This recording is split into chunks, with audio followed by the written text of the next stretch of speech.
Kia ora and welcome to the Niggly Niche Cast. It's your boy, Peptide Panther, here with the Wobbly Wildcard for another little chinwag about Kiwi sporting matters. And today we've got Black Caps business. They just wrapped up the series with Bangladesh, 2-0 game to play. So there's plenty to go through there. And you've got a T20 squad to face Bangladesh as well. And also we have some rugby league where New Zealand Warriors, good start to their season, got a game coming up this week, and also any other Kiwi NRL business. Early in the week we record the Niche Case Variety Show, so check that out, as well as the warm-up Korero, where we kind of just roll through straight off the hot weekend of Kiwi sports. We just catch up on a Monday. So there's that on Patreon as well. Mondays and Fridays, email hitter straight into your inbox, with a bit of extra juice as well. And of course, we're always writing about Kiwi sports at the niche-case.com. Wobbly Wildcard. Talo Falava. Serve our brains a service with a dose of mindfulness. Alrighty, I'm not sure if it's 100% mindful per se, but we are going to talk about a fair bit of cricket today, and there is a Black Caps 2020 squad out, and, you know, the Warriors always fit into this, and I love me some Hunter S. Thompson. There's a Hunter S. Thompson quote that goes, "When the going gets weird, the weird turn pro." That felt appropriate for today's proceedings. When the going gets weird, the weird turn pro. Bit of gonzo for the podcast. We might have to come back to that one like in a couple weeks, and we'll simmer on that one. That one. Yeah. I think we need to simmer on that one. Meditate on that. And I think that's because we are consistently starting these podcasts with mindfulness. So I assume your well will get drier at some point. So maybe you can intertwine it with sports. Like there's just sporting quotes that you hear. So I was saying there's got to be some cliche cricket quote that can be interpreted as a dose of mindfulness as well, or some, because we had the America's Cup, like some ancient sailing sporting trope that can be interpreted as mindfulness as well. Yeah, I like that challenge. I'm sure there's something within I like that. I'm going to keep a nice open mind when I watch the rest of this, well, the last game of this Black Caps series and then the 2020 series. I'm going to keep my ears peeled for probably not anything Mark Richardson or Craig McMillan say, but you never know. Maybe they'll accidentally stumble on a cliche that has some wider meaning. Rightio. Black Caps. And I think that this is the best way to set up things I've been thinking about with the Black Caps, and this kind of covers everything in an umbrella sense. I was doing some notes in preparation. I worked my way to this point to put it back up top and sum everything up. There's a lot of weird scenarios in Kiwi cricket right now. A lot of dudes in very weird context. Not necessarily the team, although the team bit is a bit weird because you've got a somewhat second 11 vibe with the ODI team right now. And then the T20 squad is definitely second 11-ish.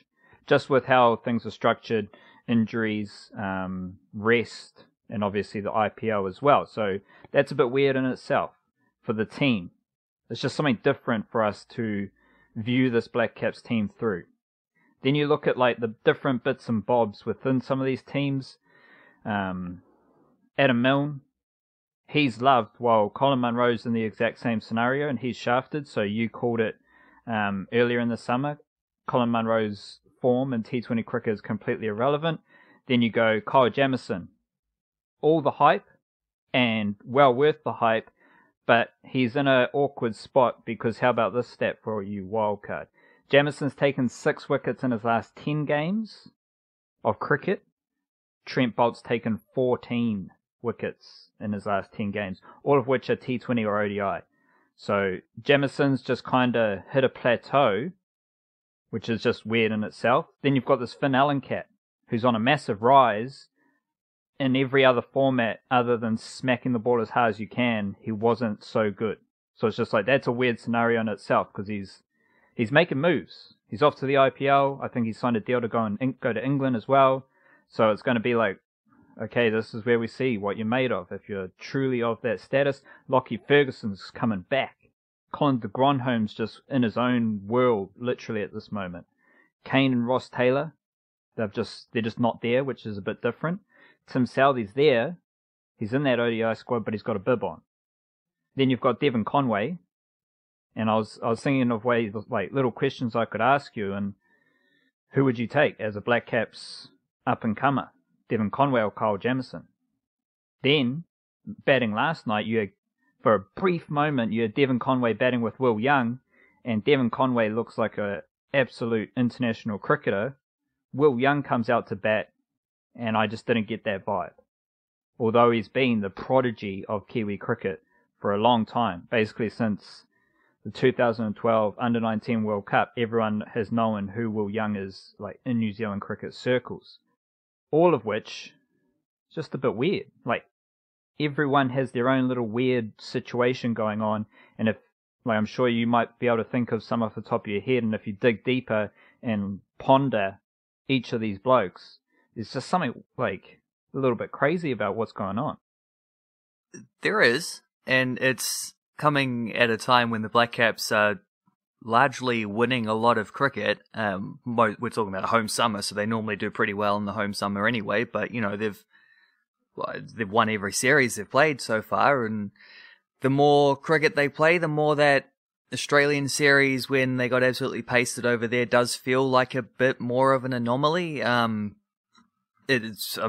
They had its own circumstances. I mean, just watching that first game of the ODI series against Bangladesh, and you had the Black Caps chasing down what was clearly going to be a pretty simple target, and it was inevitable pretty much once Martin Guptill got things off to a nice little start that the Black Caps were going to cruise home. And like Mark Richardson was doing his weird Mark Richardson thing where he assumes that everybody is just a selfish individual, and he's like, why would Will Young want to bat? He's going to come out, he's risking getting out early. And I'm like, well, Will Young is in a situation where he's had to wait a long time to play his first ODI for New Zealand. Like, he had to wait a long time to get his first test match, and he played a couple, didn't he? He didn't get a 50 in either of them. He had one decent little start.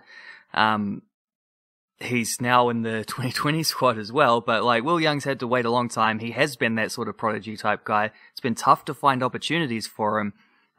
If you're Will Young sitting there being like, best case scenario is I can come out and score like 10, 12 not out and maybe hit the winning runs, you take that every single day of the week. I'm like, why would he not want to bat? Like, he doesn't know when he's going to get another opportunity. If he's had to wait as long as he has, he might not get to play another ODI for a couple years. If Ross Taylor had come back for the second game, as it was, he didn't, so Young got another go and he scored one. But that's exactly what Will Young did in that first game, is he got about 12 not out, he hit the winning runs, a couple of boundaries, sweet ass.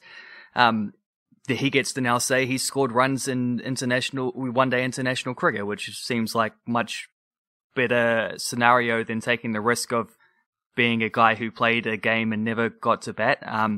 But then while I was getting focused in on that, and there is that other angle now where Will Young has the potential to become an all-format player because he's in the 2020 squad, which in itself has some curiosities because it suggests, Phil Allen was already called up as cover for the last series, wasn't technically part of the squad, but he was like next man up. Will Young, I'm pretty sure this is his first 2020 squad. He hadn't really been considered. I don't really feel like he'd been a guy who's talked up as being like the next guy up in that format. He did score a pretty brilliant 100 in the not the final of the Super Smash, but the qualifying final A. And then Daryl Mitchell outdid him. But then speaking of, he outdid him in terms of getting the win with 80 odd of not too many fewer runs, but match winning innings. And bringing Daryl Mitchell into it, I was so focused on that Will Young situation just because I was getting annoyed at the way it was being talked about. Forgot to notice that Daryl Mitchell's ODI debut saw him not bat, not bowl, and didn't take a catch or do anything particularly notable in the field. So he had that exact game, but in the second game he did get one over and he got a cheeky little not out on the way to the, he was not out at the end, wasn't he? In the way to victory there. So, I don't know, he's an all-format player now already, Daryl Mitchell, and yet you also feel like every time he's played, he's sort of been the backup or or like a spare part kind of player. I don't know why he didn't get more overs while Jimmy Neesham was getting pumped. Like Daryl Mitchell, I've seen him play games, not so much this season, but last season he would do a bit when he was still at Northern Districts, where like he wouldn't bowl at all in a 2020 game until the 20th over, and you just come in as the specialist, like last over guy. I'm like, pretty sure you can bowl Daryl Mitchell.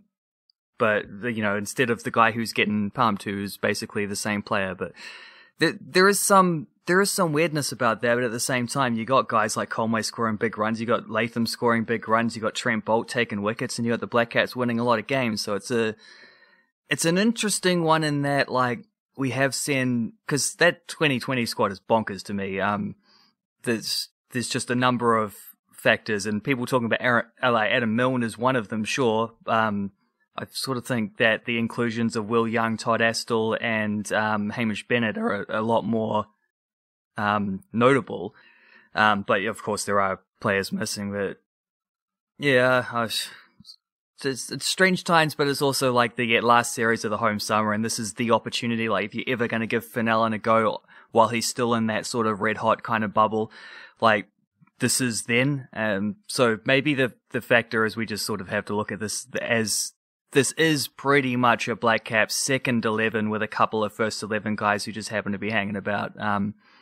And the 2020, the ODI series is almost the same thing, as you say. Like, you're missing your two best ever ODI batsmen who would otherwise be there. Although I don't know, I worry a little bit about Ross Taylor, because I remember in the variety show, you asked me about what I was looking forward to what I was looking for the rest of the ODI series, and I said Henry Nicholls' runs, because the sort of tidal wave of support for Devon Conway has been such. And I mean, you watch every time you see him play at international, it's duck to water. It's no dramas with him.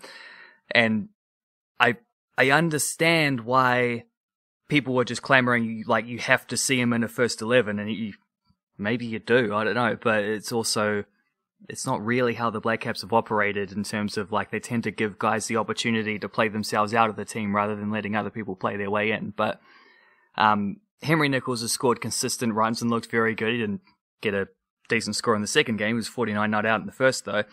He's done he's done absolutely nothing wrong. He's been much better than potentially expected, and he's absolutely in that opener's role, and he's absolutely dominated recent domestic stuff. Tom Latham just scored a match-winning 100. He was outstanding. Dropped a couple times, so it goes. Like, he rode his luck a little bit, but that's what you have to do in one-day international cricket sometimes. I wonder then if that turns the focus for let's get Devon Conway into the team. I just hope that doesn't, like, turn the attention now to Ross Taylor as the next target from that kind of thing, because don't really like the way he was talked about. Neither of us liked the way he was dropped from the 2020 squad in the first place. Not so much the fact that he was dropped, but the manner in doing it. Don't particularly care about the way that Gavin Larson was on Spark Sport, sort of giving it the old Ross Taylor's 2020 career. Well, never say never. It was like, never say never that you might recall him. That's not the most, sure, you left the door open, but it's not the most, like, encouraging factor. And yeah, we're seeing something with Colin de Gronholm at the moment where absence isn't quite making the heart grow fonder. Although I think there's a number of these games where Colin de Gronholm's influence would have been definitely beneficial since he's been out, but so it goes. Like, he's not playing, and other guys have stepped up without him. Ross Taylor's currently not playing in ODIs, and someone has stepped up instead of him, and he's not also playing. He's just basically not in the top strength 2020 squad anymore, it seems. And he's not only that, but he's apparently been leapfrogged by his CD buddy in Will Young as well. Not to mention Finn Allen, although he's a slightly different role in terms of where they'd be asking him to bat, I assume. Although maybe not, because he's probably looking at Guptill and Conway to open, so Finn Allen probably would be batting in a similar role to what Ross Taylor might be peaking at. But yeah, there's a couple of elements of weirdness beneath the surface with some of these happenings, isn't there? There is. And I think that, like, is very much the case right now. The fascinating thing to keep an eye on is how this develops over the course of the year, because all those other players, basically everyone except for Devon Conway, you got to do something. You got to score runs. Like, no matter who you are, how much we like you, like, if you're trying to stay in the Black Caps as a newcomer, you need to score runs or take wickets. Like, the same goes for Glenn Phillips. The same goes for Mark Chapman. These dudes need to score runs because that's what Devon Conway's done. So if you want to be in that category of like the fresh first 11 Black Cap across these formats, you got to do what he's doing and scoring runs and just consistently doing something to contribute to a winning team. In this series, the best players are still doing the job. So Trent Boult leading all wicket takers, and Mitchell Santner's the only other player in the series to have more than 2 wickets. Boult's got 5, Santner's got 4, and this points to how all these little weird things as well, in a good way. Mitchell Santner, he's taken 2 wickets in each of these 2 games, and it's basically the best stretch of his career. It's the second time in his career, ODI career, when he's taken at least 2 wickets for 3 consecutive games. I think he's played like 70 ODIs or something, because he took 2 wickets in the last game against Australia last year when that series was cut due to COVID. And so he's got 2 wickets, 2 wickets, 2 wickets, and then he had a stretch like earlier in his career where he took 3 wickets in one innings and like 2 wickets in the other, whatever. So there's that, and also 4 wickets in 2 games to start 2020. Like, obviously terrible sample size, but that's by far and away the best year-on-year performance of his career, because he averages over 30 in almost, I think it's all but 1 year of his career, and now he's averaging 18.5. So that just puts into context what he has done in these 2 games, stepping up. Hopefully it's here to stay. And then, as you pointed to, the batsmen, it's Tom Latham with the most runs, all in that 1 innings. Devon Conway's second, hence why we like Devon Conway. Henry Nicholls is the only, he's got 62, he got that 49 not out, and Martin Guptill's had a few 30 odds at a good strike rate, so we like that. But it's Latham, Conway, and Nicholls and Guptill, the best batsmen. So it's the best bowlers and the best batsmen have contributed the most to this win, which that's what we want to see. Well, maybe not all, but it's definitely the start of what we want to see. Well, I think that's important, because what we're going to see over the next year, it's going to be the test team's going to look like the best test team. There's not going to be any funky selections. I think in series, especially overseas series, you want your best players to travel overseas to win series. So I think you're going to see them trim the fat and cut the fat, and you're going to get back to this core group. And with that in mind, in the series with no, I mean, I don't know what Southey's doing. I don't know if he's injured or not. I haven't paid attention. But you got no Southey, no Williamson, no Ross Taylor. So the other dudes need to step up so that when it's first 11 time, strict first 11 time, anywhere in the world, at least we've got that like solid nature to the team. Well, Tim Southey, and this is easy, like I fully forgot this. I saw this, the start of the series, I thought, okay, well, I assume what's going to happen is that, like, my best guess, they'll do the rotation thing. Southey, Henry, Boult, Jamieson, like, probably everyone will take like 1 game off, or, you know, maybe one of those 4 would have had to play all 3. And that's why, you know, Southey wasn't in the first game, and I thought, yeah, fair enough. And then Southey didn't play the second game, and I thought, okay, that's a little more surprising. Then I remembered, because we haven't played, this is direct result of us not, like, playing so few ODIs. We had not played in this format since India were here exactly a year ago, maybe even a little bit more. And before that, it was the World Cup. I can't remember what happened in the India series, but in the World Cup, Tim Southey was not first 11. Tim Southey was, sitting there on the sideline with Ish Sodhi and Colin Munro, and there would have been someone else, I can't remember. Was it Tom Blundell? I think Tom Blundell went as a backup keeper. They were, sitting on the sideline watching the World Cup final. Tim Southey wasn't in the first 11. Matt Henry was playing ahead of him. Lockie Ferguson was playing ahead of him. Trent Bolt, obviously. Colin de Gronholm was in that team. There must be another bowler I can't remember. Santner, obviously, as well. That's just continued, hasn't it? Like, it's a factor that I forgot about, and it's probably a factor that maybe does need some reassessing, because Tim Southee's actually come on pretty strong in the 2020 stuff recently.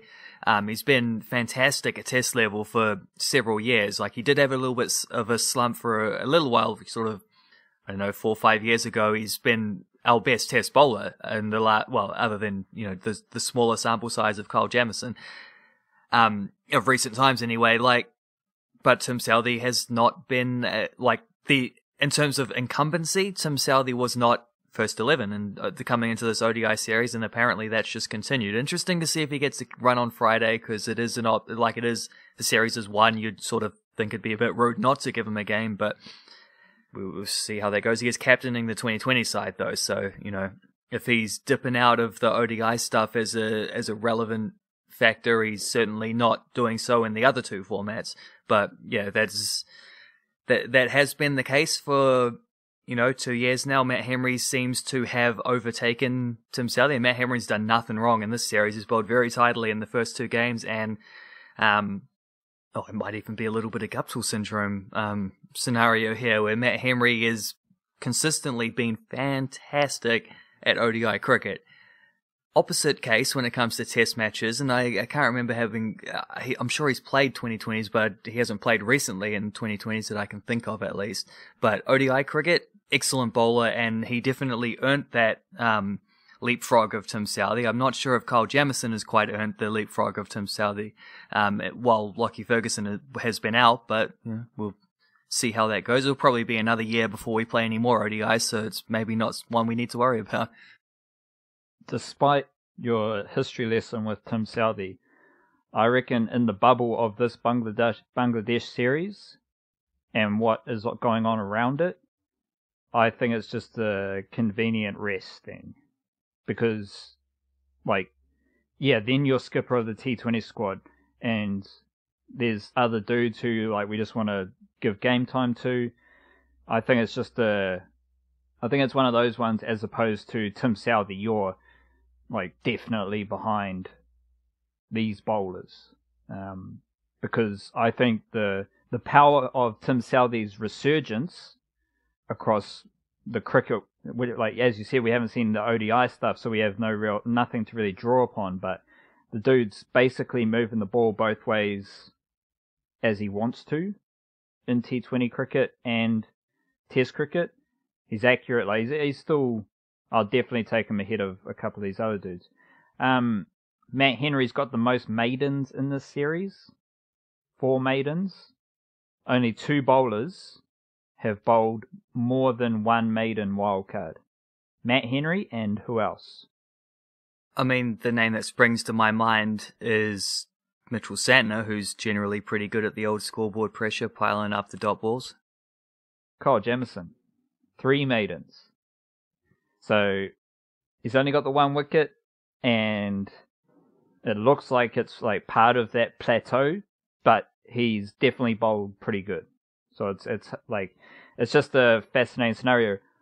Another question here: who are you picking for the better IPL experience, Kyle Jamieson or Finn Allen? That's tricky to say until we see Finn Allen play against Bangladesh. Because it would be pretty funny, not something I, obviously hope to see, but just from a chaotic sense of affairs, it would be pretty funny if he does exactly what Kyle Jamieson did, get an IPL contract and then play terribly in 2020 cricket straight afterwards. I think Kyle Jamieson will get more opportunities though, and if Kyle Jamieson's getting more opportunities, I suspect 2020 is the kind of one you can have a bad game, shrug it off the next day, take 3 wickets the next time's out, sort of thing. Whether he's a little rocks and diamonds, I think he'll probably still have the more, or you said better experience, so that might be one of those more open-ended ones, but more productive, I'll say probably, I still think Kyle Jamieson would. Because he's a better bowler than he was against Australia, for sure. Yeah, because Like obviously we pay little attention to the IPL, so we don't necessarily know what the team context is for each of those. I don't even know off the top of my head which teams they play for to show that. So I don't like who's going to play more, who gets more opportunities, but part of that is like who's got a sniff of momentum right now. You go to the IPL, you're wheeling and dealing with the best players in the world, and if you're not playing, you're just training, and everything's catered basically for you to train as you want to train. Maybe that's what propels Kyle Jamieson to get over this hump. Alternatively, and maybe it's the experience that Finn Allen takes to be like, yo, I'm here with these big dogs. Let's get it. Like I've just got confidence. I'm confident in what I do. So I don't know. That is a very interesting question, though. Any other Kiwi cricketing matters you want to chuck up? Well, I'm just looking up the old Royal Challengers Bangalore that signed Finn Allen, and I mean that is another relevant factor in terms of who's actually going to get like a go to play. Then we're talking about like Kyle Jamieson was a guy who was paid massive overs for in terms of money, rather than bowling overs. We'll see how that goes. Wait, are they at the same team? I can't I can't work my way through the Hindustan Times and whatever it is. And I don't know, but Finn Allen, I'm pretty sure, was picked up by Mike Hesson's, the team that Mike Hesson's like the cricketing director for or whatever. That might be the same team. If so, that's the team that has Glenn Maxwell, AB de Villiers, and Virat Kohli. So, and Aaron Finch, at least according to, I can't even, what's the word? Like, I can't even make my way through these. Like, whatever. But yeah, we're talking injury replacement versus like major signing tends to suggest one guy will play a lot more, but you never do know. And Finn Allen, if he's hanging out with, the best in the business, he's going to pick up a few tricks of the trade. I think he's going to be a better player when he comes back for that. Plus also for him as well, who hasn't played international cricket at the time when he got that opportunity. He only really had one breakout only just had his breakout season domestically. Like, that's a legitimizing thing too. That's him being told that he belongs among the big dogs, which that in itself is massive for any young player. What was the other? There was something else I was gonna write about, but I've changed my tabs and looking up that. Mark Chapman was the one I was gonna ask about. Mark Chapman could just, not ask about, but just because you mentioned that thing about the players like below sort of need to step up. Mike Chapman's a funny one because you look at his stats and they look decent. Like he averages 30 odd, nothing special, but 30 odd in ODIs. 22.95 in 2020 internationals, but a lot of that is misleading because it's for Hong Kong, and actually for the Black Caps, I think he scored 10 ODI runs in 4 innings, no not outs amongst them, so average of 2.5 is not good, spread out over a little way. He's done a couple of nice things in 2020 stuff. There was a 37 not out against England a couple years ago, 34 against Pakistan in December. He's one who feels like he fits exactly in that kind of bracket, and Will Young is another one who fits exactly in that bracket. 2 players who have been, who've done all the stuff that is required in order to get to this opportunity. But then you also then have to go above and beyond in a way which Devon Conway has done, and as you rightly say, a couple of these other fellas maybe have not quite done yet. So to your point about Mark Chapman, 2015, average 151, strike rate 100, massive century, all from one century basically. 2018, he's got 9 runs in 3 games and 1 run in 1 game. That's ODI cricket, and he has not hit a T20 international 50 since 2016. He has not had a score over 40 since 2018. And these are just years of international T20 cricket. So I think this is reflective of the depth that we're working with here. And it's like we have to adjust our insights and how we think about the Black Caps as the stocks change. You have to start, then it gets more competitive to play for places, and it's like, okay, with like, who are the dudes who just scoring more runs, taking more wickets? They're the dudes we need to select, as opposed to when, and you can take this idea across all sports probably, like when you don't have the talent, then you start getting into territory of, we need to develop a player. We need to integrate this player now so that they can build into their careers, whereas that's how it used to be for the Black Caps maybe, whereas we're moving into a period where, or the alternative is, we can only select dudes over 30 because that's the only stage they're ready to play international cricket, is at that stage. Whereas now, you've got dudes of all ages who are good enough to make the jump up, and it gets a bit more cutthroat when you're dealing with that depth. Pardon me for the Finn Allen, Kyle Jamieson question there, because yes, of course, they are part of the Royal Challengers Bangalore squad. We'll finish on this note before we get into some Warriors and NRL wildcard. I am very curious to see what Kyle Jamieson does after looking at this Bangalore squad. First of all, as an overseas player, Jamieson has Mohammad Siraj and Navdeep Saini in the squad as well. Both of them played Test cricket for India this summer in Australia and looked really good. So if you've got two local seamers that you don't need to give an overseas spot to, then you're doing pretty well as an IPL franchise, because you can give one of those overseas spots to Glenn Maxwell or AB de Villiers apparently, or T20 veteran Dan Christian, who also is an all-rounder, and maybe a better Kyle Jamieson. He bats better, he bowls better in T20 IPL cricket, because Jamieson hasn't done that before. As overseas players, apart from those two batsmen, you've got Kane Richardson and Daniel Sams, who have big bash league experience. That's where they are signed from. Like the IPL will look at their big bash league, and that's where they'll get their statistics and information from. As well as Adam Zampa, who's a very good T20 leaguey.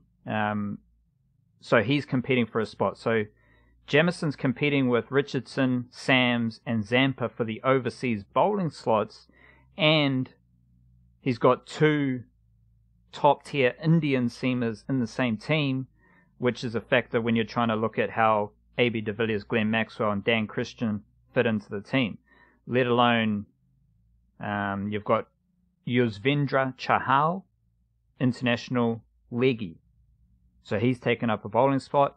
And then you've also got Sachin Baby, who I've never heard of before and probably won't play. So Kyle Jamieson may not have to worry about Sachin Baby. Sachin Baby. I hope he plays, because great name. Did you, Kane Richardson, I don't know if you mentioned him, but Virat Kohli as well is, who would, if you're Finn Allen, who would you most want to take? Like, who is the person you're just gonna kind of like latch onto and try get the most information out of like, you want to absorb a little bit from the lot of them, but in terms of like placing your bets and who am I going to follow around at the breakfast table and whatnot and just pick their brain at every opportunity? Would it be Kohli, de Villiers, or even maybe Glenn Maxwell? Are you saying like first? Like, who am I going to first? Yeah, Finn Allen and his game. I'm definitely going to AB de Villiers, primarily because you don't know how long you'll have that chance for. Like, if you're a young player signed quickly and you make a good impression with the organization, you might have future opportunities to talk and get to know Virat Kohli. AB de Villiers, that dude is a freak at sport. Like, he's just a sporting freak, and any time spent with him is learning time. And he is, well, I mean, Glenn Maxwell has the same thing. I wondered about if there's a wild card way of saying Glenn Maxwell, but I don't think so really, because the whole the Hell improvisation no. and the hitting 360 degrees, AB de Villiers does that too, and also he can bat normally and be amazing at either. He started it. De Villiers was the king at everything. The king. Rightio. Let's talk a little bit of Warriors just to cover the Warriors. Is good times. Did you watch the game versus the Knights wildcard? Yeah, I did actually. I watched it fully through. More than I could say about the first game of the season, where I watched about the first half and then had to go out. Didn't worry too much about the rest of it. But yeah, I watched the game against the Knights, and I was honestly kind of impressed. I thought the Warriors got beaten in a couple areas where I think that was a winnable game for them with the Knights, like sans Kalen Ponga. Winnable game that got away from them, but also signs are pretty healthy for them as well. Yeah, just being able to compete with a good team like the Knights are really good with Jaden Brayley at hooker. There's something different when you've got a super classy hooker like Brayley. He just changes business, and Wade Egan's not Jaden Brayley, but I can see why he's starting and why he's got the confidence of all those smart and important people that I often talk about at the Warriors, because he's just got passes, he can drift one way, pass the other way, just stuff like that, where it just every pass is a spiral pass. He can pass short, he can pass long with that spiral pass. And the thing where they say bringing forwards onto the ball as opposed to throwing it back to a prop. No, your vision, your timing, everything's on point. Just give it to him on the B and steam it up. He's got some good things there. So I can see that you can see that there's this type of hooker, not necessarily the Brandon Smith, or although he's an international hooker and he's got plenty of skill. There's just different types of hooker where it's the speedy, dynamic hooker, and then the subtle, skillful hooker. And I think Wade Egan's in that latter mold, who does do enough running. But yeah, so that Knights game, it was just grind it out, and that's something we haven't really seen the Warriors thrive in, was grind it out. Yes, in key moments they did slip up, as I said in the variety show, like the Blues. You're not going to win those games if you stay in the grind and then make a mistake at some point. And that's an idea that has been present in all the sports stuff I'm consuming, is the best don't make mistakes and they punish your mistakes.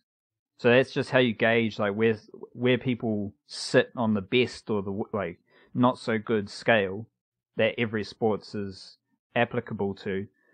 The best make the least mistakes, and they don't give you the opening, whereas the best are also going to make you pay for your mistakes. And that's really important in the NRL now, because these first few rounds, it's just complete your set, don't do too much else. It just seems like most of these teams are just trying to complete and control the game that way, which is what the Knights and the Warriors did really well. And that just led to the set-for-set grind where, yes, the new rules, the ball's in play for longer. However, or not however, but also part of that is if the ball's in play for longer, that set-for-set grind just gets a bit more ridiculous because the ball's in play for longer. So you're just going blow for blow, and you've got to bring a certain level of physicality and mental concentration over a long period of time. They went set for 70 odd minutes until the Warriors kind of fell away. So that in itself is it's reflective of where the Warriors are at, and B, also just the quality of that game as well. It's a good game to watch. Yeah, the best teams don't make mistakes in big moments. The best teams punish your mistakes in big moments. The worst teams do the opposite of both of those things. So I feel, which it was a Patreon pre-show, I think it was. I was saying I was quite excited by what I saw from the Dragons this week.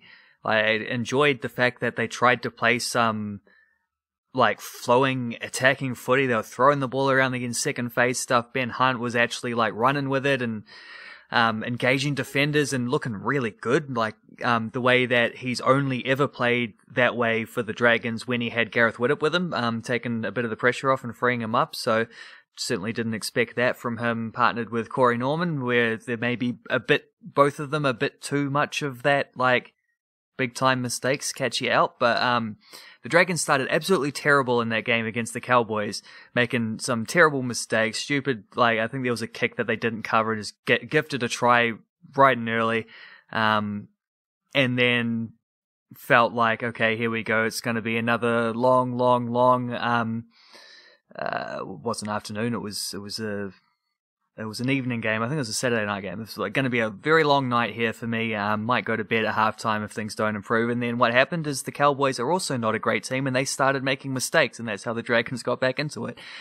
So it's a game of like, rather than who can make the least mistakes, it's still who can make the least mistakes, but it's who can make the least mistakes in a game where there's heaps and heaps of mistakes. So it's that's the opposite of what you're kind of saying, just to highlight that some more. It does feel like the area where the Warriors lack a little bit of it's not so much control, because I think you get a lot of control from being able to go set for set. Like you get a structured game off the back of that, but they maybe just lacked the kind of like game breaking clinical like killer instinct stuff on top to do what you're saying, of like punish mistakes, to take little opportunities.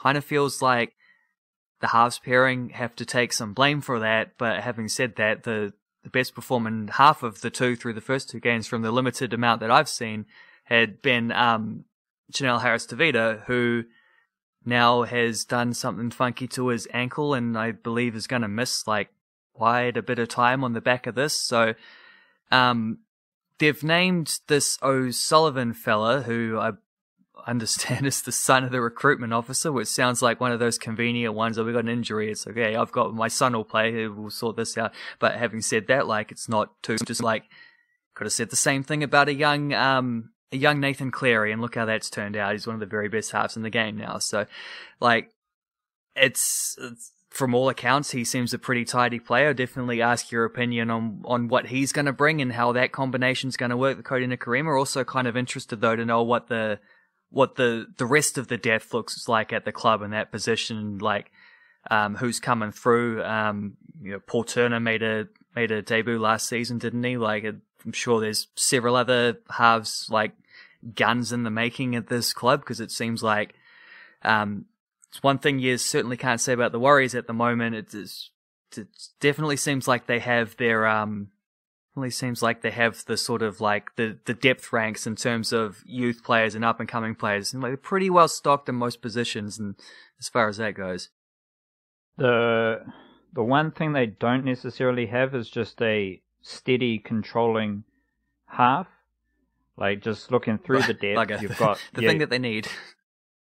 Yeah, so looking through the depth, like even going deep, when I've talked about Sebastian Jack, who's playing Redcliffe under 18s, like, he's playing halfback, but he came to my attention.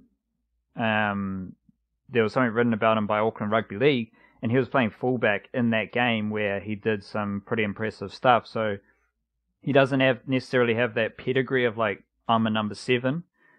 So now they've got Sean O'Sullivan, and I think he's in there because he is that bit more than Paul Turner. Like, O'Sullivan to me is just the dude you plug in for the situation, and the job is his to lose, basically, with Paul Turner also lurking. So Sean O'Sullivan, like we said with the Black Caps, Sean O'Sullivan needs to contribute to wins to keep Paul Turner out of the team, and I'm open to him doing that, because all he's got to do, kick well, pass the footy, and run it every so often, and not be a defensive liability. I'm not expecting him to tackle like Chanel Harris-Tavita, because I don't think many other halves in the NRL do that.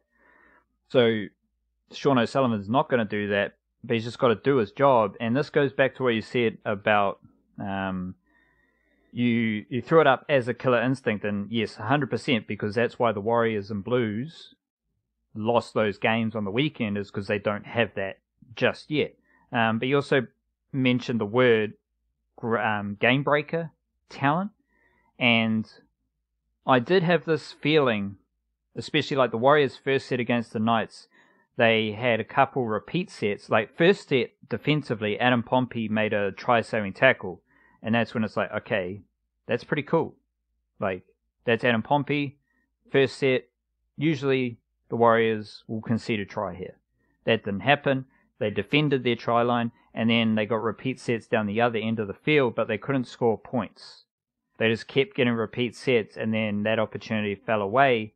So I was like, ooh, like, they're not really that effective. Like, the type of shit where you like run a backline play with like decoys and second man play, and then it's a winger on winger out by the sideline, and you're like, all that shit that happened infield was to get me as the winger in open space, at least with some sort of overlap. And everything that happened has resulted with the winger standing right in front of me, and I've got nothing doing. So you get that sort of vibe sometimes from different teams. That was creeping into my first half experience. And like, the good thing in the tries the Warriors scored was they just rolled out set plays and scored pretty easily. Like, there was just an efficiency and a clinical killer instinct nature in how they ran their set plays. I think the first try, Tohu Harris got the footy, and he passed. It was his only pass in the whole game. He gave a short ball to Ben Murdoch-Masila. Try.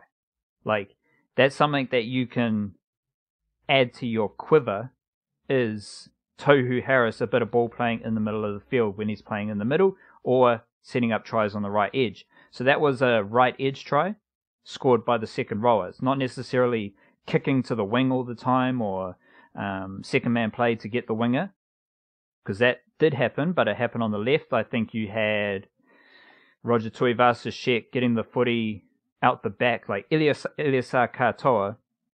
Again, like, everything's clinical and everything's executed well. He was absolutely steaming off the back fence, but he's a long way off the back fence because he's near the other team's try line. He was running really hard for a short ball, crash ball, right by the try line. So he did his job, and then Tuivasa-Sheck's out the back, and automatically that section of the play is well worked because Katoa runs hard, Tuivasa-Sheck gets the footy on the move, and Egan did the thing where you like just hold up the pass a little bit so it goes behind Katoa to Tuivasa-Sheck. Then Tuivasa-Sheck skips to the outside of his defender, and he puts Adam Pompey through a hole. And then the third try was a bit more extravagant. Cody Nikorima, I think, got the ball at first receiver, and they did a few second-man plays, show and go, and it basically led to a Kemba Malo overlap. So it's just 3 plays from their playbook, well executed, minimal resistance for tries. And there was an element of, like, the Warriors couldn't score points and didn't look overly threatening, but then at the same time, they just rolled out their playbook and scored points when the game was on the line-ish. So it was, that was quite good to see as well.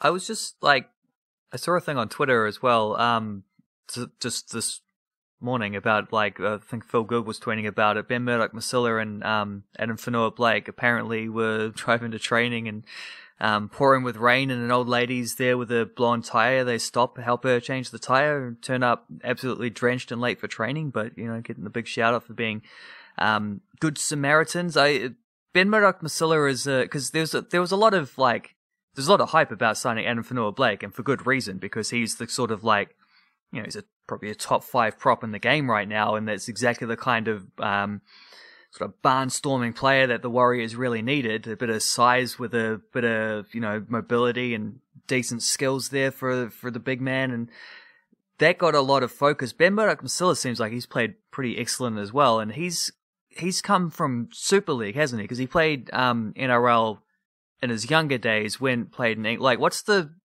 story with him, and what's he done that's looked, or maybe you think he's been terrible, I don't know, I don't want to make assumptions, but what's the tale with Ben Murdoch-Masila? Because he seems like that signing has snuck under the radar, and he's been a dude who's like had a unconventional pathway to this point, because you don't often see players going to Super League coming back, and there's a few cases. Normally it's one or the other, and then at the end of the career, or Super League guys who have only played Super League who then get to a point where they want to come and test themselves in Australia and try that one out for size and whatnot. But yeah, what's the Ben Murdoch-Masila story?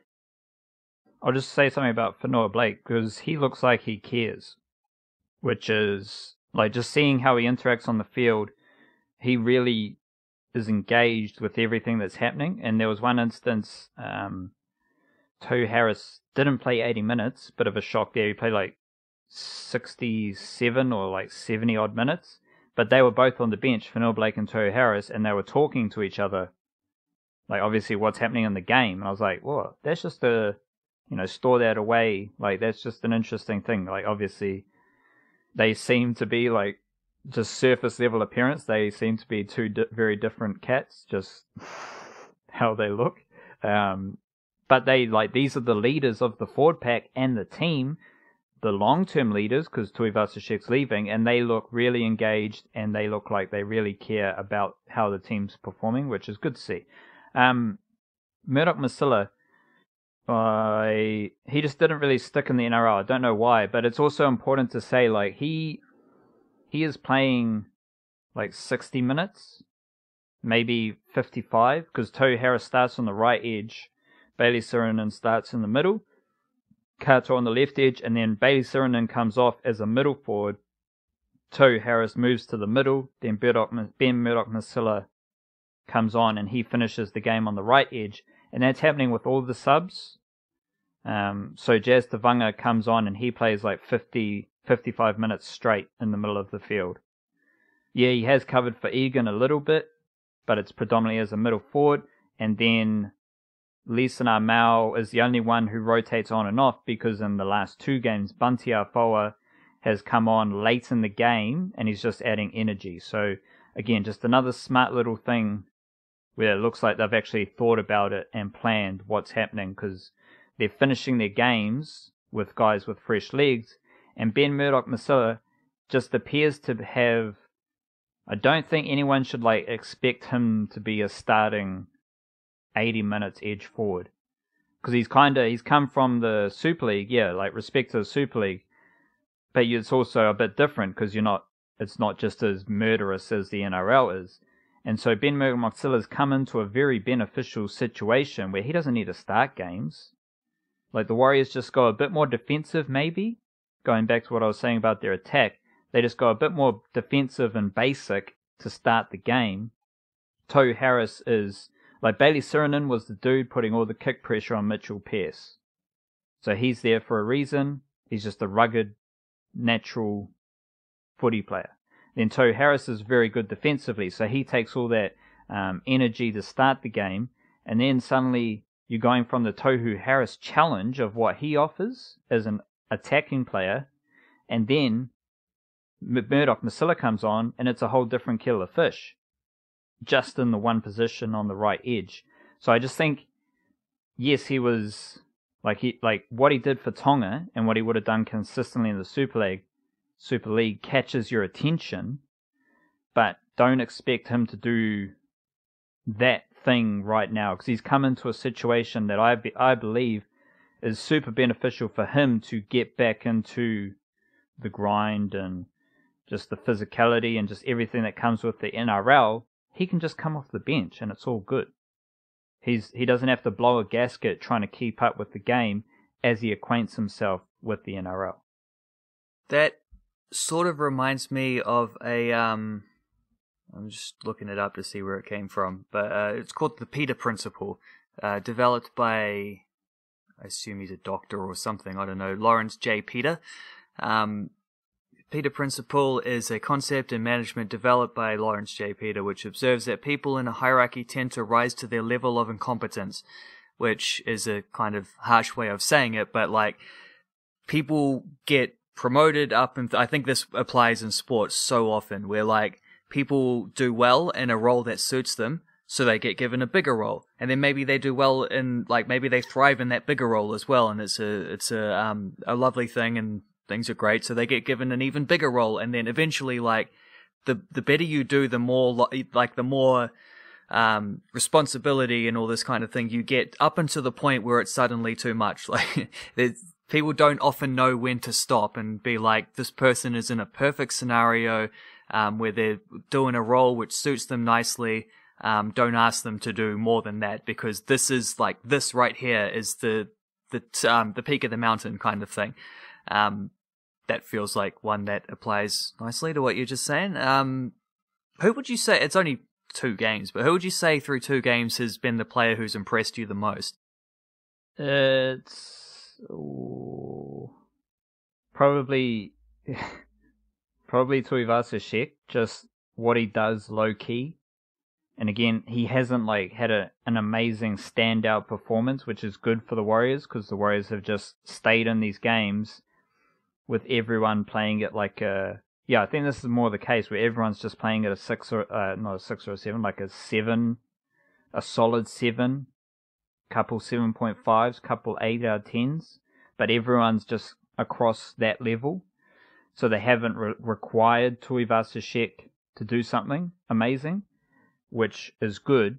And then it's just, okay, what is Tuivasa Sheck doing on the low? And it's pretty outstanding itself. But I think more to the point is that the Warriors are just getting really solid contributions across the whole field and across their whole squad. Because like, also, I like what Jazz Tavanga does. Like, I just like him as a rugby league player, and how he does what he does as a smaller bloke, competing. I just think it's good to have a dude like that in your team. Your theory about the Peter theory with Ben Murdoch-Masila. Peter Principle, yeah. Peter Principle, just a train spotter note to wrap us up. Ryan James is on the Raiders bench. And I think there is similarities there, because Ryan James, like last week, and what he's done to start the season with the Raiders is bonkers. Like, the dude just comes on and is steamrolling through the middle of the NRL, like, forward packs, which is really impressive and it's cool to see. And he's doing it in a situation that is perfectly designed for who he is, what he has experienced, and where he's at in his career.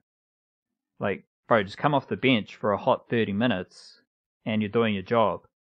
How is Eosio Soliola? These dudes are like specialist bench players, or in this specific example, they are. Soliola has started and like they've done other stuff, but Soliola's been a high level 20, 25, 30 minute middle forward for the Raiders in the last 4 or 5 years. And it does, like, those type of jobs don't get talked about, because usually you're trying to maneuver your way through that level of player. Like, if you're a young player, you want to get, I want to be a starter. I want to be a top tier dude. Whereas maybe it's these older dudes.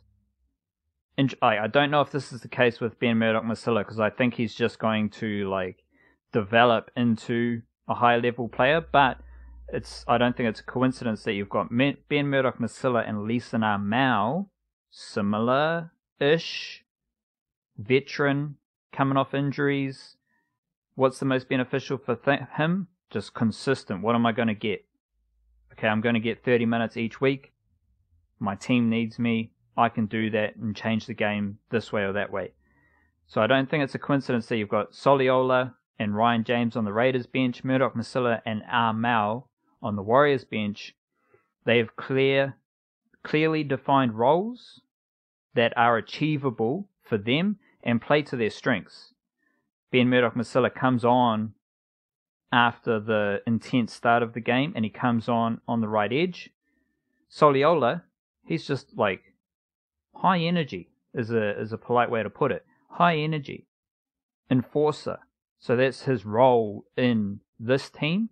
And it just like when you've got those little roles carved out for players to step into that suit what they're doing, that's when I think the sign of a good team and clear decision making. Nice. I was wondering then if maybe the most impressive person so far for the Warriors is perhaps not a player at all, but Coach Nathan Brown. Which got me thinking then I think there's probably a little bit of Peter Principle when it comes to Stephen Kearney, his predecessor as well, where you had someone who is one of the very best assistant coaches in the game. Maybe the head coach gig was a little bit beyond his capabilities. Maybe he just got promoted beyond his not comfort zone, but just beyond his capabilities.